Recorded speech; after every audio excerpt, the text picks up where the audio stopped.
Market లో invest చేసి మీ డబ్బులు డబుల్ చేసుకోవాలనుకుంటున్నారా? సుందరరామిరెడ్డి గారి లైవ్ సెమినార్ కి అటెండ్ అవ్వండి.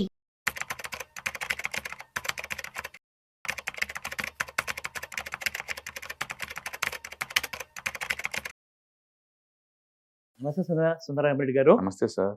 సార్, వెరీ ఇంపార్టెంట్లీ గోల్డ్ గురించి మాట్లాడితే India is one of the biggest importer. So first of all మన ప్రేక్షకులకు ఈ అక్షయ తృతీయ సందర్భంగా కానివ్వండి, ఆర్ ఈ గోల్డ్ ప్రైసెస్ ఆల్ టైమ్ హైకి వెళ్ళినది కానివ్వండి, చాలా మందికి చాలా డౌట్స్ ఉన్నాయి, ప్రశ్నలు ఉన్నాయి. Like which are the top 10 countries which import gold in to their country, and అలాగే దాంతో పాటే ఏ కంట్రీస్ నుంచి ఇండియా ఇంపోర్ట్ చేసుకుంటుంది, ఏ కంపెనీస్ ఉన్నాయి అవి ఏవైతే ఇంపోర్ట్ చేస్తున్నాయి ఇండియన్లో. సో మన Indian government rules regulations follow అవుతూ వైట్ లో అంటే లీగల్ గా పద్ధతిలో తీసుకొస్తున్న ఇంపోర్ట్ చేసుకుంటున్న కంపెనీస్ అండ్ దాంతో పాటు టాప్ 10 కంట్రీస్ చెప్పండి సార్. సో ఈ గోల్డ్ ని బాగా ఇంపోర్ట్ చేస్తున్నది ఏషియాలో ఉన్న కంట్రీస్ చాలా ఎక్కువ అండి. ప్రపంచంలో నెంబర్ 1 అంటే స్విట్జర్లాండ్. వాళ్ళు ఇంపోర్ట్ చేసుకున్నది $98 బిలియన్ పడుతుంది. One of the biggest gold importers. But అదే టైంలో ఎక్స్పోర్ట్స్ కూడా వాళ్ళు. ఎందుకంటే ఆర్నమెంట్స్ అక్కడ నుంచి మ్యానుఫ్యాక్చరింగ్ చేసి పంపిస్తూ ఉంటారు అన్ని కంట్రీస్ కి. అంటే స్విట్జర్లాండ్ చాలా కంట్రీస్ తోటి ఫ్రీ ట్రేడ్ అగ్రిమెంట్స్ ఉన్నాయి అనమాట. అందుకని ట్యాక్స్ లేకుండానే ఇంపోర్ట్ ఎక్స్పోర్ట్ చేసుకుంటూ ఉంటుంది. సూపర్. ద వరల్డ్ లో నెంబర్ 1 కంపెనీ గోల్డ్ ఇంపోర్ట్స్ లో స్విట్జర్లాండ్. అలాగే ఎక్స్పోర్ట్స్ లో కూడా ద బెస్ట్ ఉంటుంది. రెండోది చైనా అండి. అల్టిమేట్ గా most consumer and most importer కూడా. ఎంత అంటే ఆల్మోస్ట్ $76 బిలియన్. గ్రేట్. చైనా వాళ్ళు ఇంపోర్ట్ చేసుకుంటారు. And third one United Kingdom అండి, యూకే. $42 బిలియన్. ఫోర్త్ వన్ వచ్చి హాంకాంగ్ అండి. మెజారిటీ చైనా వాళ్ళు హాంకాంగ్ నుంచి తీసుకెళ్లిపోతా ఉంటారు, వాళ్ళ కంట్రీస్ కాబట్టి. So Hong Kong fourth one. India 5th one అండి, అండ్ $36 బిలియన్. భారతదేశం. మన ఇండియన్ కరెన్సీ చెప్పాలంటే 5 లక్షల కోట్ల వర్త్ గోల్డ్ మనం ఇంపోర్ట్ చేసుకుంటాం. 5 లక్షల రూపాయలు కాదు, 5 లక్షల కోట్లు. యాక్చువల్ టోటల్ ఇంపోర్ట్ బిల్లో గోల్డ్ బిల్లు ఆల్మోస్ట్ 9% వస్తుంది అంటే ఊహించుకోండి. చాలా పెద్ద భారం. టోటల్ చాలా పెద్ద భారం, ఎక్స్చేంజ్ చాలా పెద్ద భారం అంటే. లిటరలీ చెప్పాలంటే 800 టన్నులు గోల్డ్ ఇంపోర్ట్ చేసుకుంటాం. 800 టన్నులు అంటే అది కన్జ్యూమ్డ్ అయిపోతుంది. అది వైట్ గా లీగల్ గా వచ్చేది లోపలికి. అండ్ మామూలుగా బయట వచ్చింది ఎంత కౌంటే ఉండదు. దుబాయ్ నుంచి ఫ్లైట్ వచ్చిందంటే కేజీ లెక్క వస్తుంది అంతే. అది ప్రైవేట్ కన్జంప్షన్, అది ఎంత ఉందో తెలీదు. అంటే వరల్డ్ గోల్డ్ కౌన్సిల్ ప్రకారం 24,000 టన్నులు ఉంటుందని చెప్పి లెక్క అనమాట. బట్ ఎవరు చెప్పగలుగుతారు? ఎందుకంటే హరప్ప నాగరికత నుంచి ఇప్పుడు దాకా ఉన్న గోల్డ్ ఎవరికి లెక్కలు ఉన్నాయి? అవి లెక్కలేం లేదు, అన్లిమిటెడ్ గోల్డ్ అంతే. బట్ లీగల్ గా మాత్రం గోల్డ్ ఇంపోర్ట్ చేసుకునేది 36 బిలియన్ అండి. వరల్డ్ లోని 5th biggest imported country gold imports. 5th biggest 5 lakh crores. అవును. టోటల్ ఇంపోర్ట్స్ మన బిల్లోనే 9% ఆల్రెడీ లేదు ఒకటే. నెక్స్ట్ టర్కీ అండి, అండ్ గోల్డ్ లో $20 బిలియన్ ఇంపోర్ట్ చేసుకుంటారు. Next Singapore $17 billion. చాలా చిన్న కంట్రీ. యాక్చువల్లీ లాస్ట్ ఇయర్ మనం ఇంపోర్ట్ చేసుకున్నట్లు సింగపూర్ నుంచి గోల్డ్ చాలా ఎక్కువ. సింగపూర్ గోల్డ్ చాలా popular. Light weight gold ornaments లో చాలా పాపులర్. దుబాయ్ అంతా ఈవెన్ సింగపూర్ అదే రేంజ్ లో వస్తుంది గోల్డ్. ఇంట్రెస్టింగ్. చాలా మంది అక్కడ చూస్తానికి వెళ్తారు, పని అది తీసుకుని వస్తారు. ఈవెన్ మన యాపిల్ ఫోన్ లో తీసుకుంటే ఇండియాలో కొంటే నీకు 1 lakh అక్కడ 70,000 దొరుకుతుంది, తక్కువ ట్యాక్సెస్ కాబట్టి. అందుకని చాలా పాపులర్ అనమాట. ఇటేమో దుబాయ్, అటు వెళ్తేనేమో సింగపూర్. గోల్డ్ కంపల్సరీ టూరిస్టులకి తీసుకోవాలి. నెక్స్ట్ యునైటెడ్ అరబ్ ఎమిరేట్స్ అండి, $15 బిలియన్. అక్కడ స్టెప్ తీసుకుని ఇండియాకి వద్ద అనమాట. Right. Next Thailand and $11 billion. Next Germany అండి, $10 బిలియన్. మొత్తం ప్రపంచంలో టాప్ 10 కంపెనీస్ ఇవన్నమాట. First Switzerland, China, United Kingdom, Hong Kong, India, Turkey, Singapore, United Arab Emirates, Thailand and Germany అనమాట. ఇవి టాప్ 10 కంట్రీస్ గోల్డ్ బాగా ఇంపోర్ట్ చేస్తున్నది. ఇండియా వచ్చేసరికల్లా మనం 5 లక్షల కోట్ల వర్త్ గోల్డ్ లేదా 800 టన్నులు గోల్డ్ ఇంపోర్ట్ చేసుకుంటాం కదా. ఇందులో మెజారిటీ గోల్డ్ స్విట్జర్లాండ్ నుంచి వస్తుంది. స్విట్జర్లాండ్, నెక్స్ట్ సౌత్ ఆఫ్రికా, తర్వాత యునైటెడ్ అరబ్ ఎమిరేట్స్, నెక్స్ట్ వచ్చేసరికల్లా గునియా, నెక్స్ట్ ఉగాండా. ఈ 5 మేజర్ కంట్రీస్ ఇండియా వాళ్ళు ఇంపోర్ట్ చేసుకునే వాటిలో. అంటే అందరూ అనుకున్నట్టు ఇండియాలో ఎవరు కొంటారు ఈ గోల్డ్ అనుకుంటారు కదా. పిఈసి అని చెప్పేసి గవర్నమెంట్ కంపెనీ అండి. ఇండియాలో మేజర్ గా గోల్డ్, సిల్వర్, మెటల్స్ ని లీగల్ గా ఇండియాకి పట్టుకొచ్చేది అంటే గవర్నమెంట్ కంపెనీ. అది పిఈసి లిమిటెడ్ అని, అది నెంబర్ 1 ఇంపోర్టర్స్ అది ఇండియాలో. వాళ్ళ దగ్గర నుంచి గోల్డ్ షాపులు ఎక్కువ మంది కొంటారనమాట. PEC Limited. తర్వాత State Trading Corporation of India, STC వాళ్ళు. అంటే third one National Indian Bullion Refinery Limited వాళ్ళు అనమాట, అంటే బులియన్ ఆర్గనైజేషన్. తర్వాత ఓరా జ్యువెలరీస్. నెక్స్ట్ వచ్చే Heera Gold Imports and Exports. తర్వాత Alif Stores and Radhika Jewellers and Classic Metals and State Trading Corporation of India and Sona Exports and Divine Consumers, వీళ్ళు top 10 importers అనమాట ఇండియాకి వచ్చే గోల్డ్ మనం తీసుకున్నది. మరి ఇందులో ఒరిజినల్ జ్యువెలరీ కంపెనీస్ ఏం కనిపించడం లేదు కదా, అవును. వాళ్ళందరూ కూడా ఈ పీఈసీ దగ్గర నుంచి తీసుకుంటారు, స్టేట్ ట్రేడింగ్ కార్పొరేషన్ దగ్గర నుంచి అక్కడ నుంచి తెచ్చుకుంటారు. ఓకే. అందుకని మనకి ఫ్రంట్ లైన్ కనిపించే జ్యువెలరీ షాప్ లో ఈ పేర్లు ఇక్కడ కనిపించడం లేదు. అవును, ఎందుకంటే వాళ్ళందరూ పీఈసీ దగ్గర నుంచి తీసుకుంటారు, లీగల్ గా తీసుకుంటారు. సో ఇప్పుడు ముఖ్యంగా చూసుకుంటే సార్, మీరు ఇందాక చెప్పారు లైక్ ఇండియా సౌత్ ఆఫ్రికా నుంచి కూడా ఇంపోర్ట్ చేసుకుంటుంది, యుగాండా నుంచి చేసుకుంటుంది.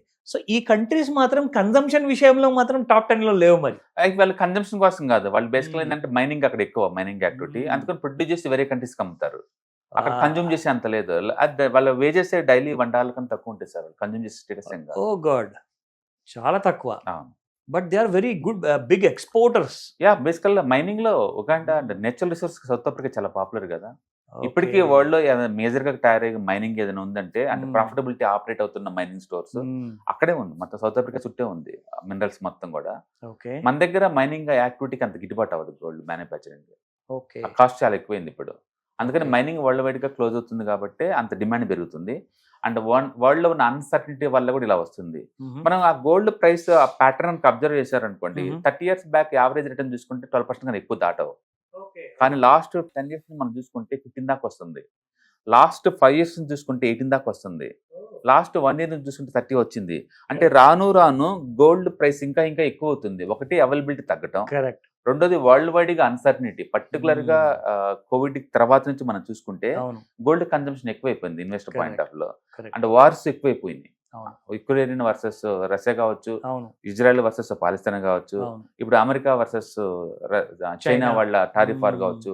మొత్తానికి అన్సర్టనిటీ పెరిగే కొద్దీ ఏంటంటే పబ్లిక్ అంతా గోల్డ్ ఇన్వెస్ట్ చేస్తున్నారు.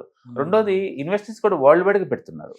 మనం బాగా చూస్తే కనుక ప్రపంచవ్యాప్తంగా 99 నుంచి 25 వరకు ప్యాటర్న్ కనుక చూసుకుంటే స్టాక్ మార్కెట్ తో పెడితే డబ్బులు వస్తుందా అంటే స్టాక్ లో పెట్టుకుంటే గోల్డ్ పెడితే ఎక్కువ రిటర్న్స్ వస్తాయండి. ఎక్సెప్షన్ ఏంటంటే అమెరికా ఒకటి, ఇండియా ఒకటి, తైవాన్, ఈ 3 కంట్రీలు ఎగ్జాంప్టెడ్. అంటే గోల్డ్ ని బీట్ చేసి ఎక్కువ రిటర్న్స్ వచ్చినాయి ఈ 3. ఇక్కడ ఈక్విటీ రిటర్న్స్ అంటే నథింగ్ బట్ ఇండియాలో అయితే నిఫ్టీ చూస్తాం, అమెరికాలో అయితే నాస్డాక్ చూస్తాం, అలాగే తైవాన్ లో తైవాన్ ఇండెక్స్ ఒకటే చూస్తాం, ఇండివిజువల్ స్టాక్స్ కాదు.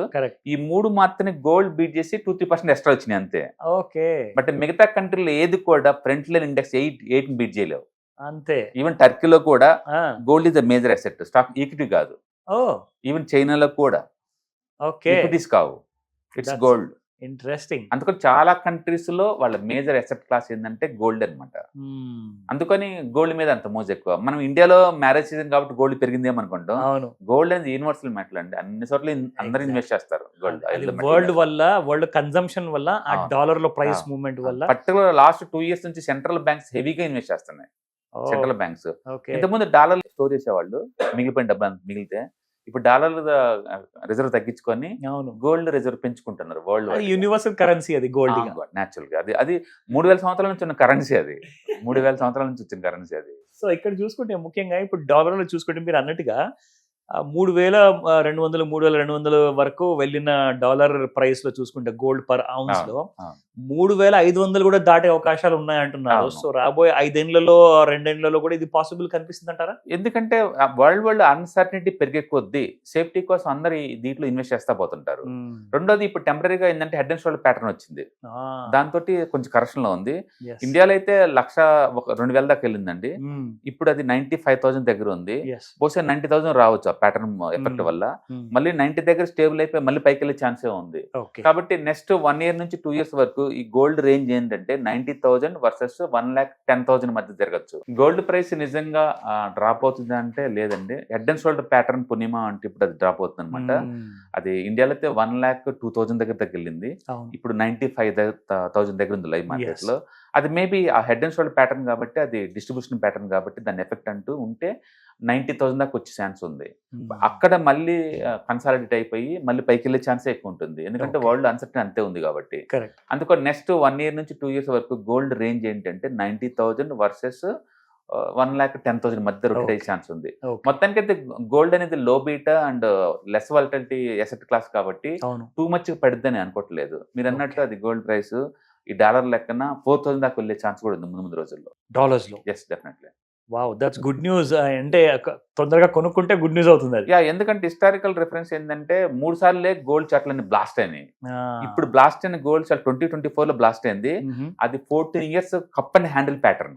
ఓకే, దాని డెప్త్ ఎంత ఉందో అంత బ్లాస్ట్ అవుతుంది అనమాట. ఓకే. అయితే ఈ టారిఫ్ వార్ వల్ల చాలా స్పీడ్ గా వెళ్ళిపోయింది అనమాట. అవును, చాలా స్పీడ్ గా వెళ్ళింది. నిజం, అందుకని కరెక్షన్ కూడా స్పీడ్ గా అవుతుంది. కరెక్ట్. అందుకని మనం 90,000 వర్సెస్ 1,10,000 మధ్య రొటేట్ అవుతుంది నెక్స్ట్ 1 or 2 years అనుకోవచ్చు. Okay sir, thank you so very much sir. Hi, one day class room environment లో ఆఫ్లైన్ వెబినార్ జరగబోతుంది. అండ్ ఇంట్రెస్ట్ ఉన్న పార్టిసిపెంట్స్ ఈ కింద స్క్రోల్ అవుతున్న నెంబర్కి రింగ్ చేసుకొని సీట్ బుక్ చేసుకోండి. దీంట్లో ETFs, index funds and mutual funds మీద completely and hand holding experience మీకు ప్రొవైడ్ చేయబడుతుంది.